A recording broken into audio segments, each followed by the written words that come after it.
La nuit, tous les chats sont gris. Et c'est encore un peu plus vrai ici. Madame Arthur est le plus ancien cabaret transformiste de la capitale, créé en 1946. Depuis 7 décennies, c'est l'abri des travestis. En coulisses, la métamorphose a déjà commencé. Alors c'est là où je mets un produit très joli mais très cancérigène. Je ne sais pas ce qu'il y a dedans pour faire l'argenté, mais à mon avis, il y a un substitut pétroléa, je pense. Ah, c'est pas bien. Ah ça, Greta Thunberg est pas contente. Ouais. Attends, je peux te prendre ton rouge d'hier.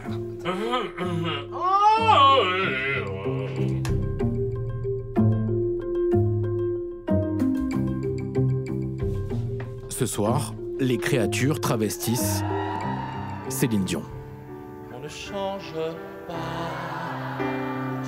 on met juste les costumes d'autres sur soi.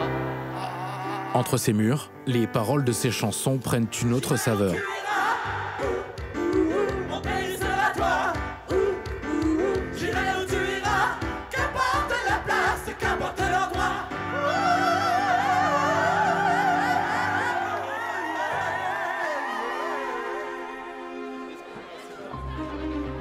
Ces créatures sont les héritières d'une folle histoire que nous allons vous raconter. Je pense que quand on est un homme, on a une femme en soi. Et quand on est une femme, on a un homme en soi. Il n'y a pas de civilisation, pour autant que l'on sache, où il n'y ait pas de travestissement. Se travestir, c'est ne pas être totalement quelque chose, être toujours un peu à côté, en marge. Troubler, jouer, s'amuser, mais pas que. Il s'agit de mettre sur son visage un masque ou un maquillage qui fait masque pour montrer que la société elle-même n'est faite que de masques.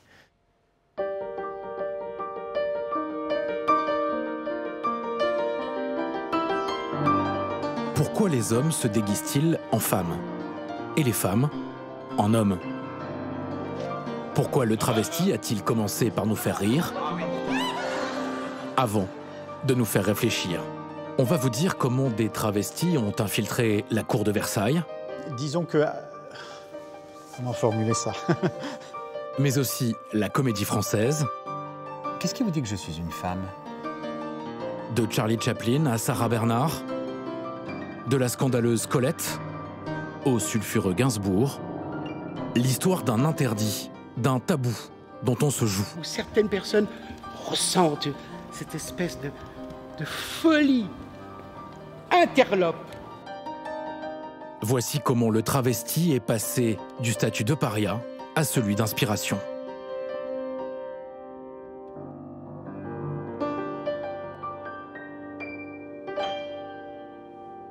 Tous les garçons ont eu envie un jour de savoir ce que c'était qu'être une femme. Toutes les femmes ont eu un jour le désir de savoir ce que c'était qu'être un homme. Le premier travestissement dans la vie d'un homme ou d'une femme, c'est un travestissement intime. C'est un travestissement devant le miroir. Je connais peu de petits garçons qui n'ont pas essayé les vêtements de leur maman. Quand on est un petit garçon, on flotte un peu dans les chaussures. Et ce flottement, c'est ça qui est intéressant dans le travestissement.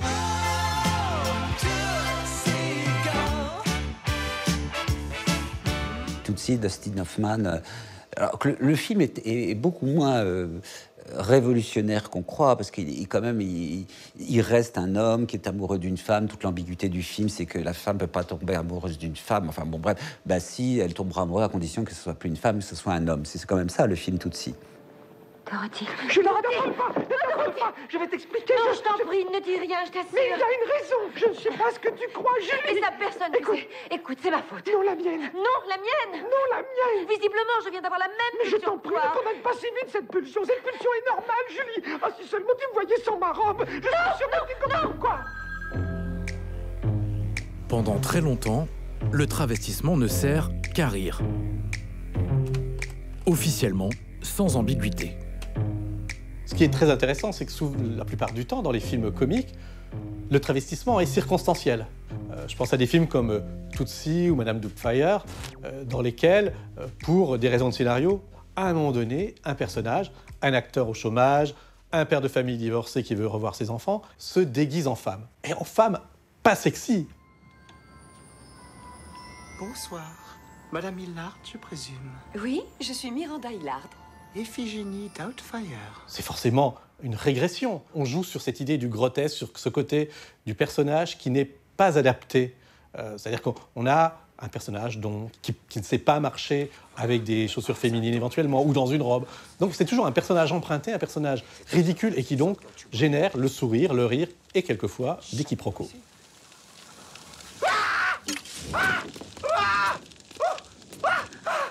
Ça dénote peut-être une sorte de peur des hommes d'avoir perdu leur statut viril et d'être obligés, à ce moment-là, de devenir des femmes.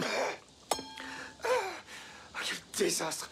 Mon premier jour en femme, j'ai déjà les bouffées de chaleur. Heureusement, ce n'est qu'une passade. À un moment donné, le scénario permet à ces hommes de redevenir des hommes. Parce que, autrement, cette identité floue, mi-homme, mi-femme, ou plutôt ni homme, ni femme, elle est très problématique. Elle est oui, caricaturale. Car je ne suis pas Emily Kimberly, la fille de Dwayne et Alma Kimberly. Je ne le suis pas. Je suis Edward Kimberly, le courageux frère de ma sœur Anthea. Nom de Dieu, c'est un travelot. Il y a un film qui va vraiment culbuter cul par-dessus tête les principes de la censure américaine. C'est en 1959, le film de Billy Wilder, Certain Name Show. Dans ce film, Tony Curtis et Jack Lemmon se griment en femmes pour fuir des gangsters. Ils trouvent refuge dans une troupe de musiciennes dirigée par Marilyn Monroe.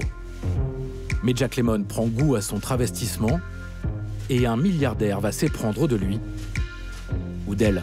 Je pense que toutes les personnes qui ont vu Certain Name Show ont la dernière séquence en tête. Ce moment où ils sont dans l'espèce de petit hors-bord, où le milliardaire dit à Jack Lemmon, toujours habillé en femme, qu'il veut l'épouser. Jack Lemmon qui retire sa perruque. Je suis un homme. Personne n'est parfait. Personne n'est parfait, ça veut dire ça n'a pas d'importance. Le discours de Certain Name Show, il est d'une modernité incroyable parce qu'il nous amène à l'idée que toutes les sexualités, toutes les identités, tous les modes de vie, tous les modes de désir sont équivalents et ne posent pas de problème. Qui, en 1959, disait ça? Franchement, pas grand monde. Toujours drôle, et désormais parfois homo, le travesti sort du placard. En fait, je ne pense pas travesti, je pense travelot. C'est le mot qu'on employait lorsque j'étais enfant, il y a très longtemps, avant la guerre de 68. Donc, c'est-à-dire que je pense que c'est une version tolérable ou acceptable de l'homosexualité, c'est le travestissement. C'est-à-dire qu'il y a une synonymie entre PD, j'emploie des mots exprès parce que j'ai le droit, je dis PD, je dis tarlouse, je dis tantouze, je dis tafiole. Bon, c'est une version acceptable parce que presque clownesque. C'est-à-dire ce qu'on aime bien dans le travesti, c'est détecter l'homme sous la femme. Donc, trop de maquillage, trop de rouge à lèvres, trop de faux seins, trop de grosses voix, etc. Voilà. Ça va, ça? Ah oui. Ça va, ma grande? 1973, la Révolution, c'est en France. On ne rira plus du travesti comme avant. La cage aux folles, Michel Serrault en vedette de cabaret. Allez, embrasse ton homme. Allez, dis donc. Et en couple avec Jean Poiret. C'est une date parce que ça effectivement, c'est ce qu'on n'appelle pas encore la culture queer, etc. La première visibilité étrange, ça sort du bois, succès de dingue. Serrault, admirable. Serrault, grandiose. D'abord, il est hétéro. Et il fait ça avec une humanité incroyable. C'est culte, c'est tellement culte, et c'est une référence qui me suit encore maintenant, hein, quand on est encore dans les loges, ça fuse dans tous les sens, quoi. Les références à ce film, ça fuse tout le temps. Mais c'est qui celle-là? Je suis ignorante comme ça, là! Voilà, bah c'est ça, quoi, j'adore. Avant d'être un succès colossal au cinéma, La cage aux folles le fut d'abord au théâtre.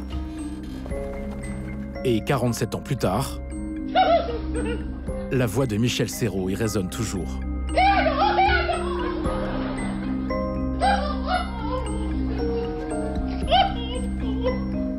Une femme a tout vu de la transformation de l'acteur. C'est sa fille, Nathalie Serrault. Elle avait 11 ans lors de la première.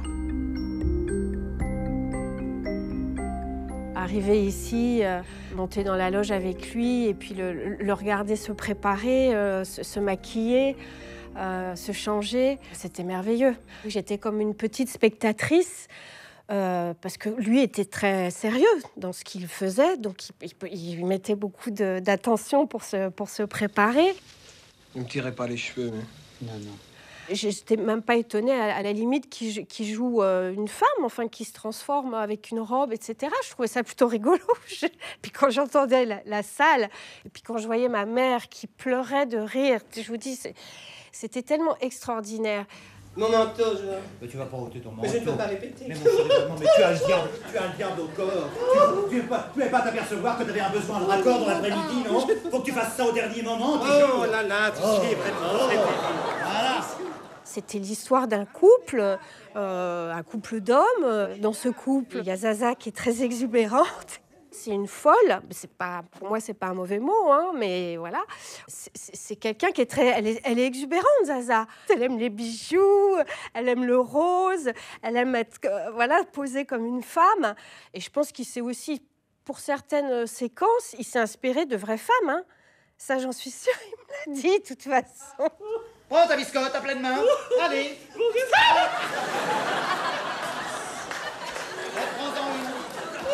Reprends-en une. La cuillère, maintenant, la confiture. Non, pas à 2 doigts, la cuillère. Non, pas comme ça, la cuillère. Tenue solidement.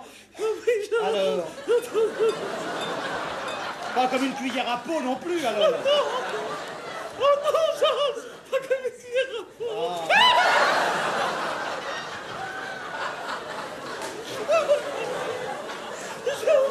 Je n'y arriverai, Charles. Cette pièce fait rire toute la France à une époque où les travestis sont encore officiellement considérés comme des malades mentaux. En 1966, le préfet Maurice Papon avait même cherché à les bannir de l'espace public. Nous sommes dans quand même des années de plomb, qui sont les années 60, n'en parlons pas, mais années 70, on dirait, ouais, c'est l'émancipation. Sans jeu de mots, l'émancipation, mon cul. Je veux dire, quand on est PD à Paris, et pas simplement à Paris, mais y compris à Paris, on rase les murs. Maman m'a raconté après qu'en fait, quand ils ont commencé à répéter, etc., il paraît qu'il y a eu des rumeurs dans tout Paris chez leurs copains qui étaient homo et qu'on appelé au théâtre, le directeur, en disant « mais c'est quoi cette plaisanterie ?» Il paraît qu'il y a une pièce qui se prépare pour rire sur nous. J'espère. Il pensait que ça allait être un spectacle qui allait être, contre les homos, avec un rire malsain, enfin avec quelque chose qui était déplaisant. Étrangement, la communauté homosexuelle qui aurait pu trouver ça vraiment caricatural, elle a adhéré. Mais je pense que ça tient au génie de Porret-Serrault. Tout le monde a été d'accord pour dire que c'était pas quelque chose de contre l'homosexualité, c'est contraire. On voyait des choses et on considérait ces gens-là comme des gens comme les autres. C'est au contraire. Pas tout à fait, parce que vous faites rire de l'homosexualité. Mais je fais rire. Et vous croyez qu'on ne fait pas rire avec d'autres personnages? Je ne vois pas pourquoi on ne ferait pas rire avec les homosexuels. On fait rire avec les hommes politiques, on fait rire avec les cocus, vous comprenez? On fait rire avec tout le monde. Ils font partie... Pourquoi voulez-vous isoler les homosexuels de la société? C'est en tout cas un rire qui s'exporte. Aux États-Unis, le film sera longtemps le plus grand succès français, au cinéma et même adapté à Broadway. Les Cages aux folles font le tour du monde et Michel Serrault remporte le premier de ses 3 Césars du meilleur acteur. J'ai l'impression que ça fait bouger les cloisons. Il y a quelque chose comme ça d'un petit séisme mental dans ce qu'on appelle la psyché française, quoi, qui dit « Ah bon, alors ils sont poilants, ils sont marrants, mais bon, peut-être qu'ils ont le droit de vivre. » Je prends l'exemple de mon père. Je pense qu'il croise un Zaza dans la rue, il change de trottoir, ou hyper mal à l'aise. Il voit ça à la télé, il se marre. Parce que... Voilà. Au cinéma, ça passe parce qu'on se dit, oui, bon, d'accord, ok, c'est les Travelots, bon, j'aime pas trop ça, mais c'est du cinéma, bon, c'est rigolo. Puis Michel Serrault, bon, bah, je sais qu'il est pas pédé, alors ça va. Alors ces hommes, plus ou moins bien travestis en femmes, fondamentalement, pourquoi nous font-ils rire? Il y a quelque chose de l'ordre du rire ici libératoire qui va derrière l'effet, on pourrait dire, de moquerie, derrière la causticité, qui renvoie très loin. C'est-à-dire, au fond, on rit de ce que l'on est aussi, mais sans vouloir le dire, bien évidemment. Le bon bourgeois qui va rigoler en regardant les travelots, en réalité, il a peur. Il rit parce qu'il a peur. Il va arriver à sa propre mort, il a peur de la perte de toute identité, il a peur de ses désirs. On vit quand même dans une société viriliste, masculiniste, où en fait un homme qui se déguise en femme, c'est d'abord une erreur de la nature, c'est un traître, c'est un paria. Et on rit d'abord du paria parce que finalement c'est un mécanisme de défense. Le rire, c'est toujours le signe de la supériorité des hommes, de leur méchanceté. Mais c'est pas grave, le travesti, derrière son masque, il sait qu'il peut faire rire les hétéros, que les hétéros croient être protégés par le rire ou la dénonciation, voire la violence, qu'ils vont montrer à l'égard du travesti. Lui, le travesti, il sait qu'il tient le pouvoir.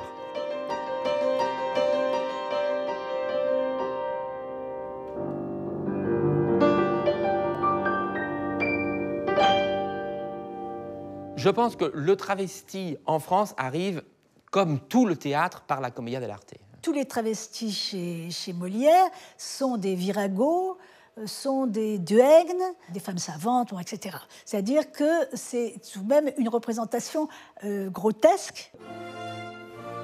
Notre cher Molière s'est travesti dans Monsieur de Pourceaugnac et qui fait le dernier acte habillé en femme. Je pense qu'il devait faire rire le public. Molière se sert du travesti pour se moquer des femmes et particulièrement des nobles. Mieux que quiconque, il a su croquer la cour du roi, son faste, son ridicule. Versailles invente un lien entre le politique et la représentation. Le roi lui-même est en état de représentation comme en état de grâce. Il se lève en public, il mange en public, il va aux toilettes en public. Il y a un monsieur qui porte le coton, qui va lui servir à torcher son noble cul. Eh bien, dans ce théâtre de la représentation, si j'ose dire, tout est traveloté. Il est hors de question d'apparaître tel qu'on est à la cour, qu'on soit courtisan, grand noble ou même roi, tel qu'on est. Non, si le roi se lève tôt, c'est qu'il y a 2 heures de boulot, de maquillage, de perruquage et d'habits. Des ors de la Galerie des Glaces aux grands appartements du roi, il n'y a que quelques pas. Les nôtres s'arrêtent ici, au salon d'Apollon, où trône en majesté le roi Soleil. C'est l'icône royale par excellence et une figure incontournable de l'absolutisme.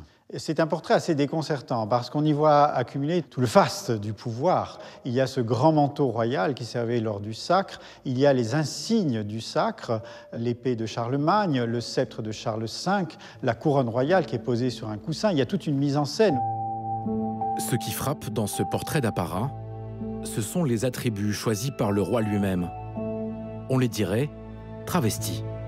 Aujourd'hui, cette peinture surprend aussi parce que on a avec ses talons hauts de couleur rouge, ses bas qui collent aux jambes et cette posture de danse, on a une vision assez féminine du roi, mais je pense qu'elle est anachronique. Si le roi se laisse peindre dans cette posture, c'est qu'il veut montrer ses jambes, c'est un signe de santé à son âge, il a 63 ans, donc il y a une fonction politique à cette exhibition des jambes. Quant aux talons, ils sont là pour le hausser et montrer qu'il est plus grand que les autres. Et il y a donc là toute une gestuelle, une façon d'être qui se met en place autour de Louis XIV et à Versailles. Et ce portrait pourrait en être le reflet dans cette manière extrêmement soignée, raffinée de figurer la personne royale. Si je pousse votre raisonnement, c'est-à-dire que quoi? On cherche à adoucir la figure royale en empruntant aussi au féminin? Disons que... Comment formuler ça? Je voudrais rester dans les limites de la prudence. Est-ce qu'on peut parler de féminisation des élites? Alors, féminisation, il faudrait employer ce terme avec beaucoup de prudence. Peut-être on pourrait y voir, en effet, un plus grand respect des codes de politesse, de galanterie, d'un raffinement des mœurs dont Versailles serait le creuset. Louis XIV lui-même, lorsqu'il dansait, a pu apparaître travesti en femme, mais c'était du temps de sa jeunesse, ça. Une fois la cour à Versailles, eh bien, les codes de comportement sont beaucoup plus réglementés.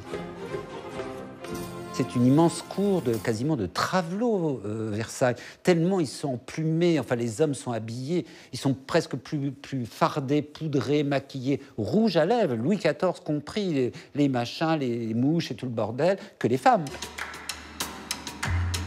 En France, Molière se travestit pour divertir. Mais outre-Manche, la donne fut tout autre. Dans l'Angleterre puritaine du XVIe siècle, les comédiennes sont assimilées à des prostituées. Elles n'ont pas le droit de jouer sur scène. Shakespeare doit donc composer avec les contraintes de son temps. En Angleterre, les rôles de femmes doivent être tenus par les hommes. Les femmes ne doivent pas paraître sur la scène de théâtre. C'est comme ça. Donc, de fait, tous les acteurs, les grands acteurs d'ailleurs shakespeariens, qui jouent des rôles de femmes, sont des hommes. 4 siècles plus tard, à la Comédie Française, on revisite encore l'œuvre du plus grand dramaturge de tous les temps. Dans La Nuit des Rois, version 2020, la comédienne Georgia Scalier joue le rôle de Viola, donc d'une femme. C'est quel genre d'homme?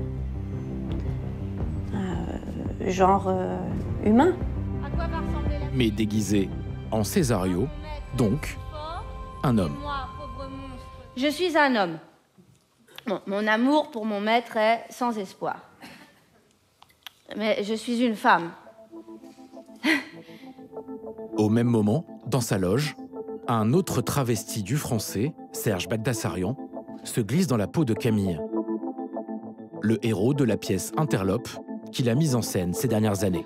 Quand on est comme moi, on constate vite qu'on n'est pas majoritaire. Qu'importe, je peux dire que je suis rare. Déjà petit, on se demandait... C'est une fille ou c'est un garçon? On se le demande toujours. Depuis sa création en 1680 avec Molière, la Comédie Française a toujours été un espace protégé. L'ambiguïté y a sans cesse été réinterprétée. Alors, interview travesti. Bonjour, je suis Serge Bagdasarian. Bonjour, je suis Georgia Scalier. Alors c'est quoi ta définition du travesti à toi? C'est quelqu'un qui transgresse, par exemple. Si d'un seul coup je prenais l'apparence de l'autre sexe, qu'est-ce que ça change? Alors s'il s'agit d'un travestissement, par exemple comme pour nous, au théâtre, tout le monde est d'accord pour qu'on le fasse et ça fait partie du spectacle. C'est pas très dangereux, c'est même assez spectaculaire. Tu trouves ça simple de te travestir en femme? C'est assez violent quand même. Moi, j'avais pas réalisé à quel point, par exemple, un corset, ça pouvait être une entrave pas possible à la respiration. C'est capital pour nous, acteurs. Oui. C'est fou ce que vous acceptez de faire. C'est compliqué de jouer un homme quand on est une femme? Non, je pense pas que c'est difficile. Par contre, c'est une expérience extraordinaire. Dans un rôle de femme, on est toujours très sexué ou très... on est une femme. Et dans les rôles d'hommes, il y a toujours un moment où on est juste un être humain sur Terre et on se pose les questions existentielles. Et là, du coup, en tant qu'actrice, j'aurai accès enfin à toutes ces questions que moi, je me pose en tant qu'être humain. Ces questions, de grands auteurs du répertoire se les sont posées.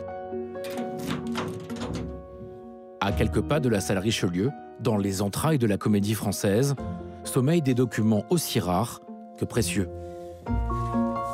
Voici les notes préparatoires du mariage de Figaro, la comédie de Beaumarchais. Chérubin, souvent c'est une femme. C'est une femme, oui. Ce rôle ne peut être joué comme il l'a été que par une très jeune et très jolie femme.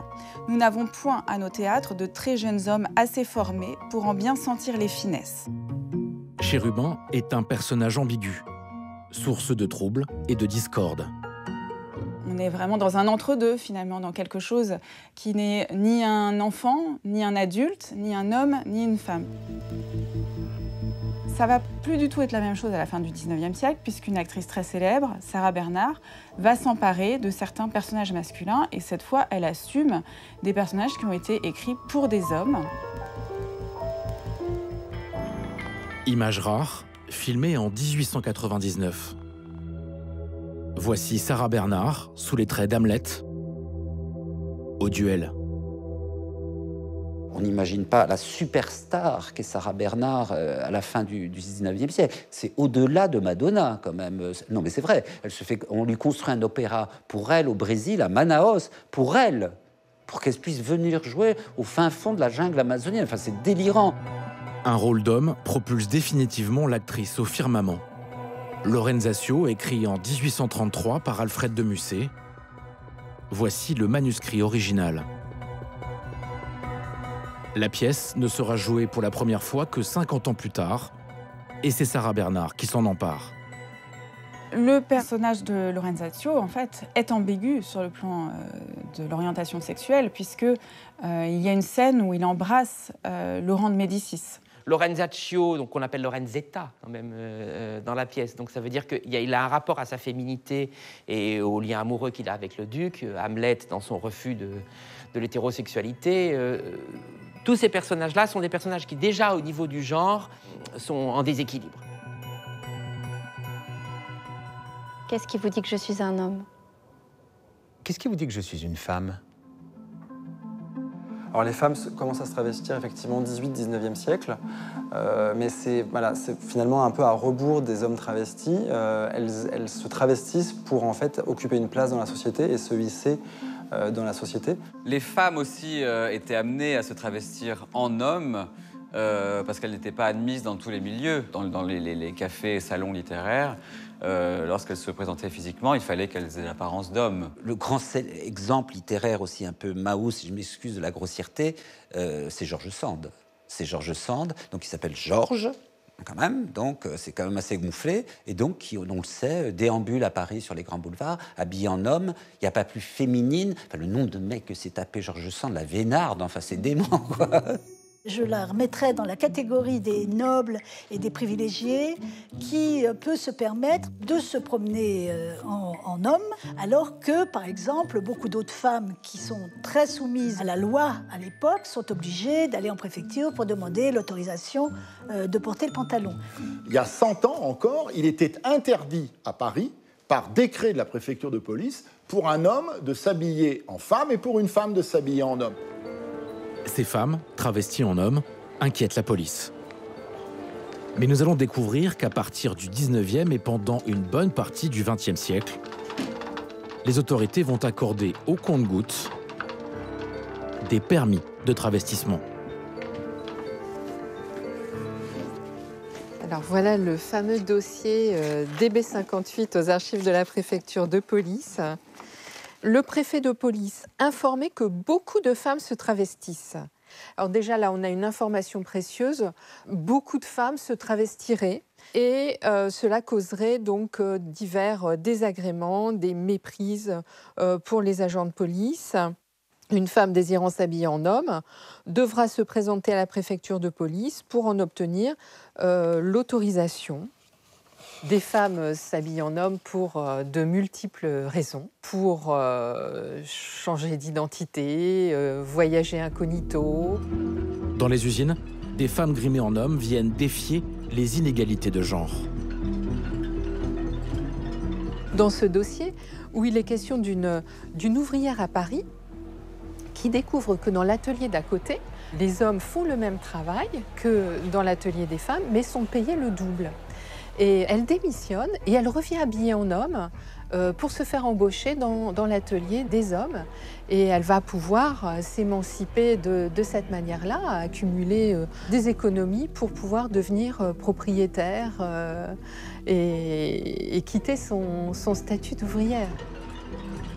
Se travestir, c'est se mettre hors la loi, mais c'est aussi vu comme une sorte de performance, par soif de liberté, par ambition. C'est très lié aussi à la vie artistique, au milieu bohème à Paris. Des femmes comme Sarah Bernard, comme Colette, jouent avec le travestissement. Colette, à la différence de Sarah Bernard ou d'une George Sand, Colette est quelqu'un qui assume complètement son côté LGBT. Hein. Et elle s'est rendue célèbre, évidemment, par sa liaison avec Missy, duchesse de Morny, descendante de Talleyrand par son père, et qui était surtout considérée comme un beau garçon dans la bonne société. C'était un mec. Bien avant Colette, la puissante femme de lettres, présidente de l'Académie Goncourt, au fameux accent bourguignon. Ne me rendez pas encore mon métier, même rétrospectivement, encore plus riche qu'il ne l'a été. Il y eut Colette, la scandaleuse. Première française seins nus sur les planches, elle alternait les poses lascives et les mises en scène travesties, encouragées par son premier mari, Willy. Les preuves de ce passé excentrique, c'est Frédéric Maget qui les détient. Donc en 1904-1905, Colette est une personnalité en vue mondaine, mais pas du tout reconnue encore comme une grande écrivaine. D'ailleurs, elle a un autre projet dans la vie, elle voudrait se lancer sur scène. Seulement l'argent commence à manquer, parce que Willy a perdu beaucoup d'argent. Alors il faut trouver un moyen, et ce moyen, il va prendre la forme d'une femme, et pas de n'importe quelle femme, Mathilde de Morny. Mathilde de Morny, elle est extrêmement riche, mais aussi excentrique. C'est comme ça qu'elle est vue à l'époque, puisqu'elle fait le choix de s'habiller en homme à la ville. Elle porte des costumes masculins, achète des chaussures beaucoup trop grandes qu'elle rembourre de journaux. Elle cache sa poitrine avec des bandes élastiques. Missy va entraîner Colette dans l'un des scandales les plus retentissants de l'histoire du travestissement. C'est le spectacle Rêve d'Égypte au Moulin Rouge. Missy joue le rôle d'un archéologue qui découvre un jour une momie. Et puis il s'endort, et pendant le sommeil, la momie s'anime, défait ses bandelettes et révèle au grand jour une femme à la beauté sculpturale, c'est Colette. Et le spectacle se clôt par l'échange d'un baiser fougueux entre l'archéologue tombé amoureux de la momie réveillée. À peine les premières mesures de musique qui accompagnent le mime entamé, les bancs, les gousses d'ail, les tomates, tout ce qui peut passer sous la main, les huées, les sifflements, les injures. Le lendemain, le scandale s'étale en une de toute la presse. On crie à la porte sur l'air des lampions. On profère des injures que nous ne pouvons écrire. Une exhibition déplorable qui, espérons-le, n'aura pas de lendemain. Le soir même, le préfet Lépine fait interdire le spectacle.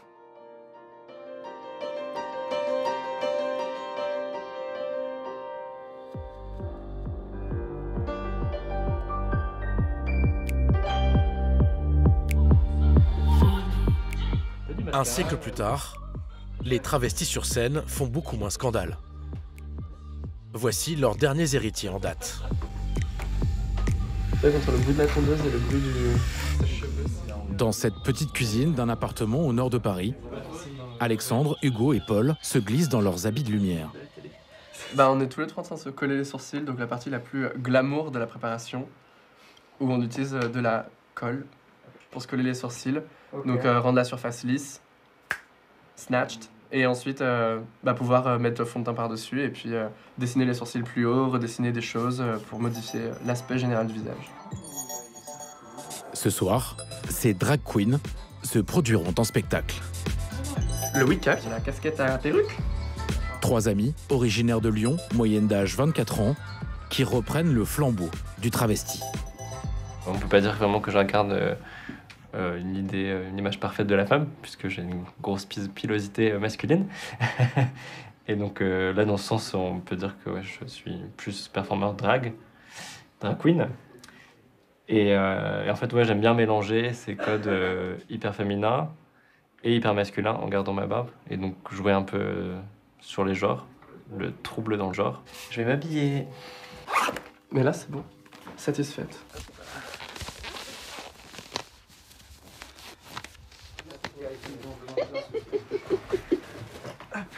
Ultime étape d'une préparation qui aura duré 3 heures. Merde. C'est juste le dessous de la robe, alors... Il y a des gens qui se moquent, mais on a suffisamment de répartie en général pour faire face à ça. Ce qu'on veut faire, c'est faire rire les gens par l'autodérision. Ouais. Donc, nous moquons de nous-mêmes et pas nous sommes des produits de moquerie à notre insu. Et pourquoi est-ce que vous allez bien faire ça Parce qu'on est des artistes. Pardon.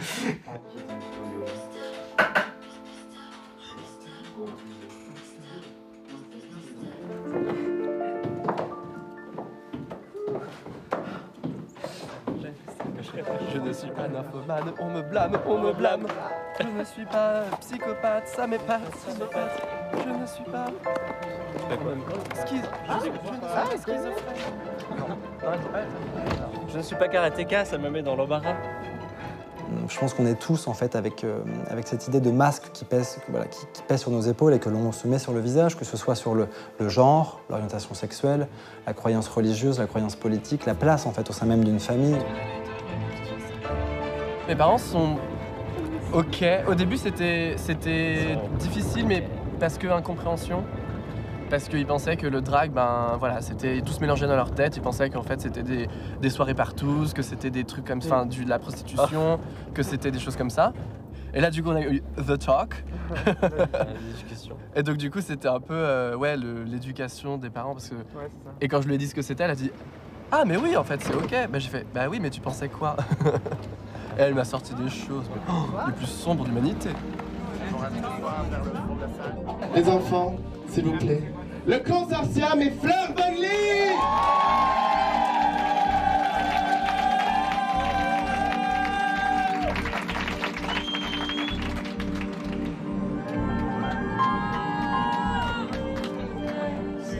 Je pense que la figure du travesti, elle est toujours au centre des arts, depuis le théâtre antique à aujourd'hui le cinéma, la représentation de drague sur scène, parce qu'elle questionne tout le monde. Elle questionne en nous notre morale, notre part identitaire, nos parts identitaires, notre éthique, notre propre corps.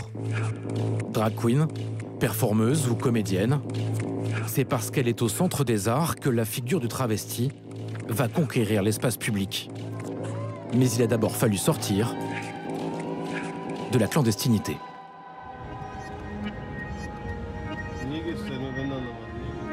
Retour en arrière. 1940, la Wehrmacht, l'armée du Troisième Reich, s'apprête à envahir la France. Cet artiste et collectionneur, passionné d'images de guerre, a mis la main sur de drôles de photographies. Il a découvert parmi les fantassins de nombreux travestis. On n'aurait jamais pu s'en douter.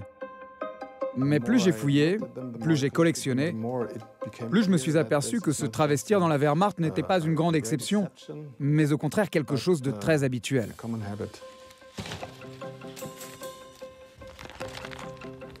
J'ai découvert près de 300 photos dans ce genre.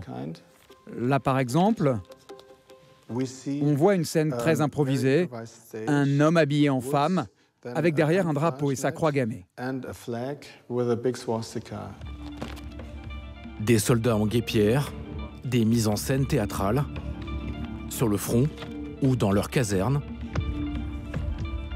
et parfois sous l'œil bienveillant du Führer. À mon avis, l'explication est la suivante. La contradiction avec l'idéologie nazie est évidente, mais on ne peut pas vraiment dire que le travestissement est en contradiction avec la logique militaire. À cette époque, l'armée avait tout intérêt à avoir un maximum de soldats en bonne santé physique et morale. Ces images font art, incontestablement. C'est en fait la requalification du portrait humain en général. C'est-à-dire que là où, conventionnellement, le portrait de l'humain est un portrait de genre, eh bien, on voit bien qu'il faut y ajouter ces autres formes de représentation de l'humain qui existent tout autant, même si certains les trouvent irrespectueuses. Il y a des artistes qui sont confidentiels encore dans les années 50-60 et qui investissent le champ du travestissement. Je penserai à Michel Journiac, un artiste français qui travaille entre les années, on va dire, fin des années 1960 et les années 1980, donc qui est très connu pour avoir assumé, lui, pleinement, à une époque c'était difficile, son homosexualité, et pour avoir produit un très grand nombre d'œuvres, notamment des autoportraits, où il se représentait indifféremment en homme, en femme. Il faut qu'on décale tout, en fait, Marine. Ces œuvres, aujourd'hui, ressurgissent. Ouais, il faut qu'on décale tout. Celle d'un photographe décalé, dont les travaux naviguent entre critique sociale et féminisme. Avec les 24 heures de la vie d'une femme ordinaire, l'artiste produit l'une de ses pièces maîtresses. Ce sont les activités de femmes au foyer qui sont déclinées de manière vraiment caricaturale avec donc, le ménage, la lessive. Et là, donc, il s'arrête à la pharmacie et il achète une boîte de Tampax. Il vise juste parce qu'il est pile dans le geste féminin qui concerne uniquement les femmes et pas les hommes. Subversif, revendicatif ou festif, dans les années 80, le travesti opère son grand retour. À Paris, on croise des célébrités grimées dans les clubs branchés. Il y a quelque chose qui arrive avec le palace comme symbole. Il y a de la fiesta, quoi. Il y a du festif qui n'existait pas. Il y a des Happy Few, machin. Il y a Mick Jagger, il y a je sais pas qui traîne, etc. La bande à Saint-Laurent, machin chouette. Mais il y a n'importe qui, c'est-à-dire moi, par exemple. On peut rentrer là-dedans simplement parce que la physionomiste ou Jenny Belair ou Paquita Paquin dit « Hey, toi, avec ta gueule de nœud, là, viens. » Bon, alors voilà, on rentrait. 2, faites rentrer. Parce que c'est la devise, tu fais le jeu, tu joues le jeu, tu viens, t'en as pas de pognon, rentre. Jenny Belair, physionomiste historique du palace. Oh là là. Mi-homme, mi-femme. Entre, ma fille, entre. Une reine du travestissement. De retour dans son antre, où 40 ans plus tard, les murs résonnent encore. Ils nous ont offert, à l'époque, à cette période, la lumière, le scintillement, la beauté, l'ambiguïté, sous toutes ses formes. Mâle, femelle, grand, petit. Certaines personnes ressentent cette espèce de folie. Interlope. Oui, interlope. Disons le mot. Dans ce temple de la nuit, créé en 78, Jenny Belair règne et pressent le vent de liberté à venir. Tout le monde joue, on aime jouer. Bonjour chérie darling, shoot, que tu es belle. Mais c'était comment hier soir? Tu m'as pas reconnu? J'avais ma perruque comme ça, avec mon truc et puis ma robe longue. Regarde la photo. Tu fais femme. Oh arrête, dis donc. Je suis déguisée mais je suis pas arrière. C'était open, quoi. Genre, venez. Il se passe quelque chose. Ça raconte que l'extérieur est un peu pesant par une espèce de... il y a avant Mitterrand... compliqué, car l'interdiction du code, etc., sur l'homosexualité était claire. Ce n'était pas permis. Ici, ce temple va permettre tout travestissement dans toute sa splendeur. On coupe. 3, 2, 1. François Mitterrand est élu président de la République. 10 mai 1981, l'élection du socialiste bouleverse la donne. Dans tout le pays, des scènes de liesse. Un an plus tard, l'homosexualité est dépénalisée. Cette époque a permis une liberté. Elle vous a permis, vous, la génération actuelle, d'être plus à l'aise, plus en forme, pride, fier, la tête haute.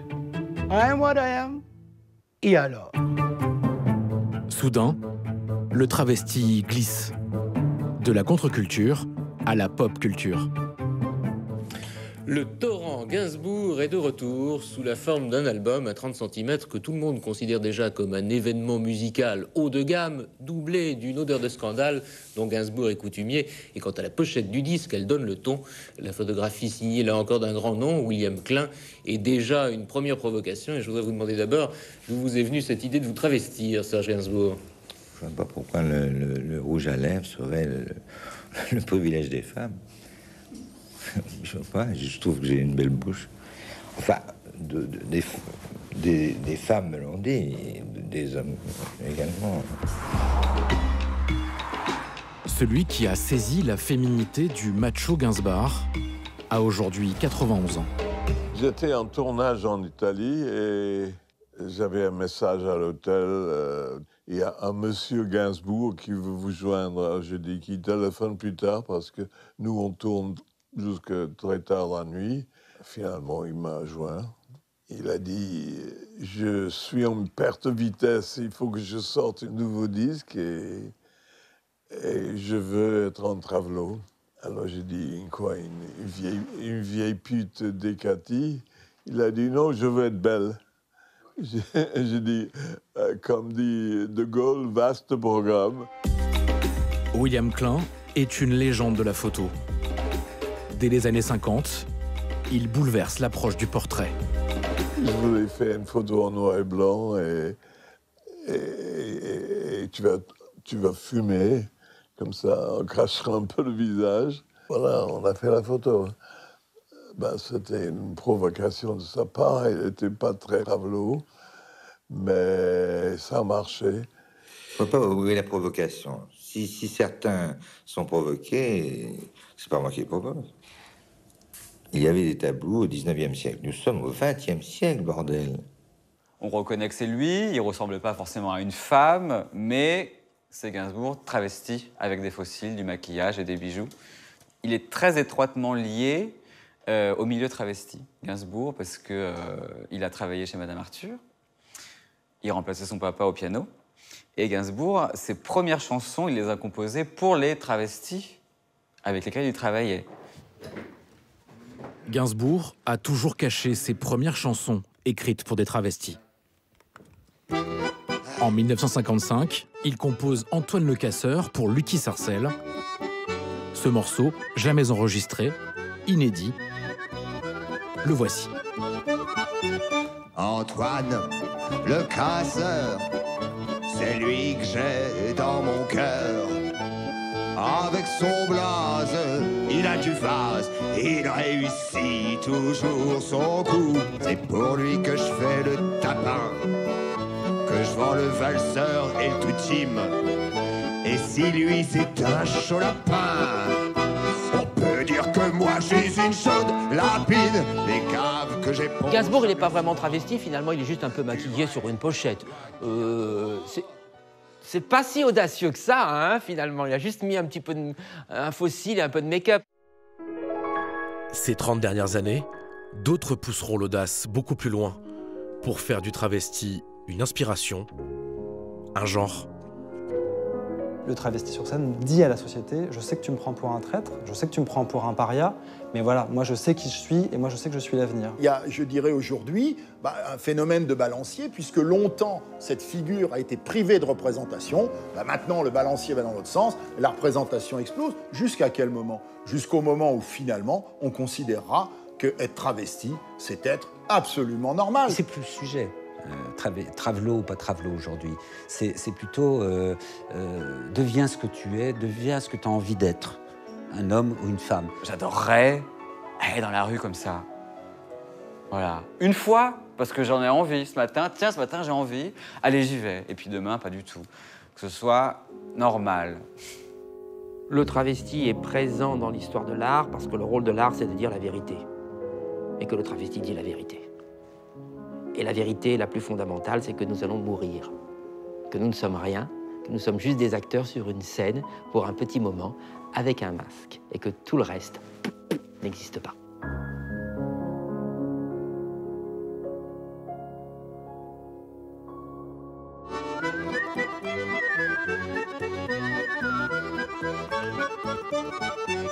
Antoine Le Casseur, c'est lui que j'ai dans mon cœur. Avec son blaze, il a du vase, il réussit toujours son coup. Antoine Le Casseur, avec moi il est pas méchant. Je suis sa pépé, je suis sa nana. Antoine c'est mon pote à moi. Je suis sa pépé, je suis sa nana. Antoine c'est mon